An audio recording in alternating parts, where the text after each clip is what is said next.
Now to a story that will make you smile. These animals have only ever known the inside of cages.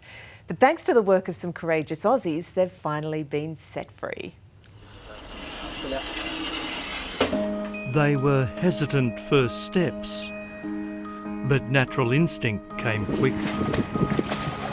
This is the first time they've felt water or sunshine on their backs, dunked their heads in the sea, or touched the natural earth and shrubs. After a lifetime in concrete and barren enclosures with no quality of life. On the other side of the planet, a team of Aussies has just done something remarkable. But their work began back in Australia. Alicia, this is Harry. Hi, Harry. How do you know that's Harry? This is a story that's going to make you feel good. But it had a distressing start. It was following the journey of Australian sheep that first, in the live export trade, that first took us to Jordan.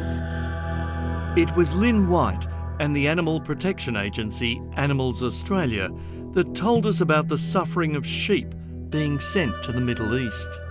When Well- you first went there and you saw how sheep were treated in Jordan, hello there, how bad was it? Oh, look, it was terrible. The livestock markets there were appalling. But the critical thing in Jordan, I think, was that we found a very influential ally in Her Royal Highness Princess Alia, the King's sister. The King's older sister just happened to be an animal lover. You know, with Animals Australia, it's like it's really, really about the ethics of it. And it's not just about, well, this is a good story, so we'll go with this one, ever. And they don't give up hope. So when Lynn took a side trip to check out zoo conditions in Jordan, well, she couldn't get the image of those bear cubs scratching at the glass window and sniffing through a tiny hole out of her head. The situation for those two teenage bear cubs was nothing short of heartbreaking. They were desperately trying to see the outside world. That's when the power of a princess prevailed, and a whole heap of diplomacy. Because how do you tell the owners of a foreign zoo their animals aren't being cared for properly? We realised that we may not be able to save them all, but we could certainly help provide them with quality of life. So we set about negotiating agreements whereby we would be able to work with the zoo owners to upgrade the enclosures, provide the animals with an enriched life. We would stop the breeding, so turn off the tap there, and that animals that were in specific need of care and rehabilitation would be given into our custody. And so, at an old zoo in Oman, documents were signed, promising to build new enclosures in exchange for releasing some animals. Thank you, Samir. Welcome. You're doing a very good thing. They carried out a bear, as you do, took possession of a couple of timid hyenas from their concrete enclosure, a lion cub from similar conditions, and pelicans who'd never swum in water. The joy was overwhelming. I don't ever remember feeling this good. I'm just so relieved and so happy. Yeah. Animals Australia found a temporary sanctuary in the country, and what happened next made it all worthwhile. Here's where you smile. The bears were released first. For the first time in their lives, they were experiencing things they'd never encountered.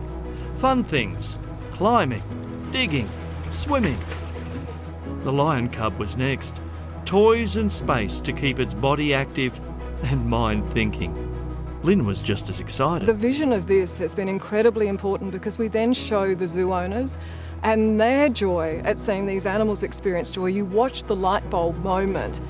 And those pelicans, once housed in wardrobe-like conditions, are apparently still playing in seawater every day, stretching their wings and feeling the sand under their webbed feet. And to be able to directly help these animals and now know that they will know nothing but kindness has literally been food for the soul. But it's all only short term, until enough Aussie donations come in to build a permanent sanctuary on land that's been granted to the organisation. Just like Edgar's Mission in Melbourne's north, a rescue centre for Australian animals who've had a torturous life. Because animal cruelty happens everywhere. You know, Animals Australia is not just about creating a kinder Australia, it's about creating a kinder world. And these guys are thankful for that. Isn't that great? If you don't have a smile on your face, I don't know what will put a smile on your face this Christmas. And if you want to help out Animals Australia or Edgar's Mission, their details are on our homepage.